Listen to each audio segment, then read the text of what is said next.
Good morning, everyone, and welcome to book number 77 of Saturday Morning Storytime Live. I'm your host and reader, Joey Medea. Last week we did The Master Swordsman, which I think everybody really enjoyed. These are ancient tales of China. See, try to get this past the light here. Retold and illustrated by Alice Provensen. So, without further ado, let's get right into it. We're going to do the little opening that Tanya created for me, which I always love, all 11 seconds of it, and then we're going to do this story.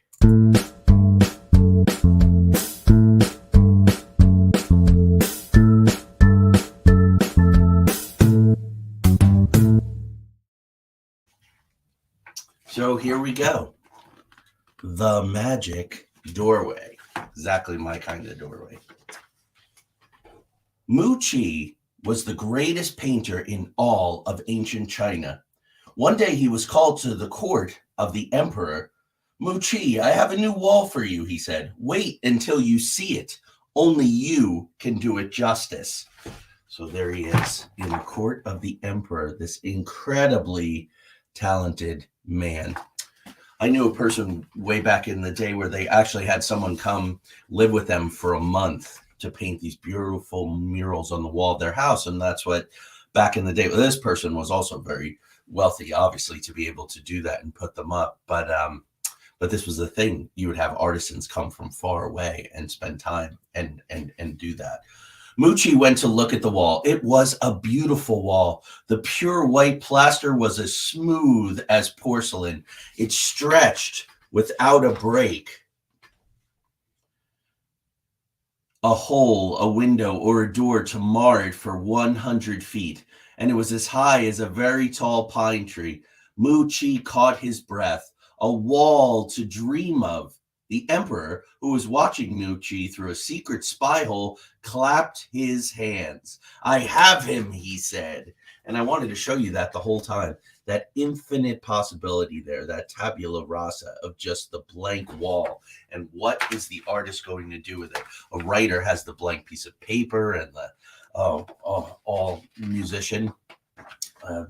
So Mu Qi picked up his brushes and began to paint his great picture. A vast landscape of mountains, waterfalls, pine trees, cloud, winds, and rain.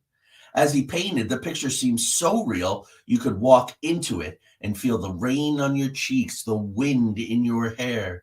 Birds flew through the painting and perched in the branches that Mu Qi had painted. The roar of the waterfall filled the palace. Such a strong imagination that the picture is actually coming to life. People are so enamored of it as he's working. The emperor came to see the work, the progress of it. He clapped his hands. It will be the greatest painting in the world, Mu Qi. Greed filled the emperor's dishonorable heart. His selfish eyes narrowed. You must never paint another picture, he commanded. Mu Qi bowed. I will abandon painting when the picture is finished, your imperial majesty, said Mu Qi, crossing his fingers behind his back. How could he be asked such a thing? His painting, his art, his passion is like his breath. Without it, he cannot live. And this idea of these jealous rulers, this is all through literature and through history, whether it's the design of a building, especially if it had a secret passage or something like that to it. They would not want anybody else, to rival it, and certainly not that creator. When the emperor was alone with his court, he called his head executioner to him. It stands to reason an artist will want to continue to paint, he said suspiciously. Mu Qi cannot be trusted to obey me. He must die the day the picture is finished. We cannot have another picture as fine as this in someone else's palace. So there he is, laying out his explicit and very dastardly plan. Mu Qi worked for years on this picture. It grew beneath his hands, his brushes flew, and so did rumors of his fate. Mu Qi worked long hours in spite of the rumors. Deer leapt across the canyons, goats played on the rocks, there were crows cawing in the vast sky, rabbits crouched and nibbled the grass. I was just thinking of happy little trees. Uh, Everybody misses Mrs. Bob. Grew up watching him. There were paneled doors that opened onto secret gardens. There were painted doors opening into charming pagodas where one could sit and have tea. There was a blue door that seemed to go nowhere. One could walk for hours along the paths of the picture, and at last it was finished. The emperor and all his court hurried in stately fashion to the chamber. Only the emperor spoke. "You have done it, Muchi. You have made the greatest picture in the world. But tell me, where does that little blue door lead?" "Ah, your imperial majesty," said Muchi, as the emperor's executioners started toward him. "I will show you." There's the picture and everyone gathering around it and all the different things in its detail.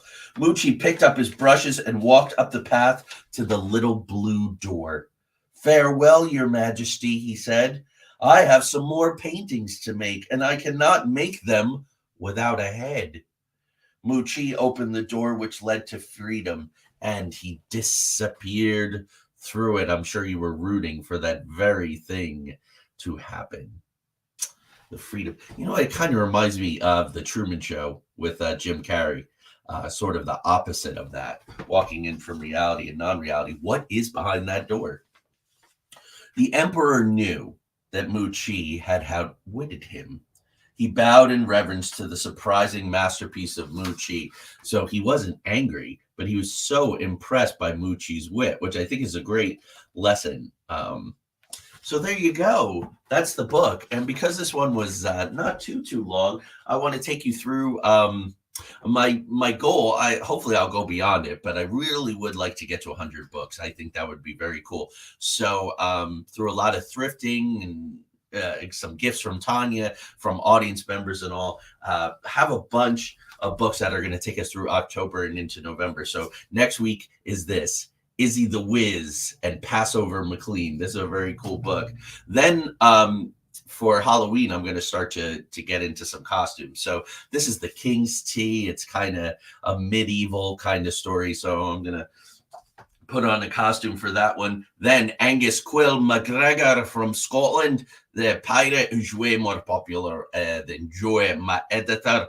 I'll be reading Squiffy and the Vine Street Boys and Shiver Me Timbers, which real pirates didn't say, but that's all right because it's in the book there. And then How I Became a Pirate. This is the prequel, I guess, the first. It was last year. I came onto the show to read this one, or the sequel to this one. So this will be how he originally became a pirate by the very popular David Shannon. We've done a lot of his books. And then we got Incredible Ned, which is going to be fun. And then just a very beautiful, kind of peaceful one, which I think will be wonderful for November, Going to Sleep on the Farm. Tanya and I would love our next residence to be a farm. So maybe we can help speak that into existence. So I hope you're up to great things today. Tanya and I are going to go crafting and thrifting out where that wonderful Ohio farmland is that we love. We've eyed some possibilities out that way, but it'll take a little while to get there. So let's run the brand to get us out. The outro from Tanya, and I will see you again next week for Izzy the Wiz and Passover McLean. I love it.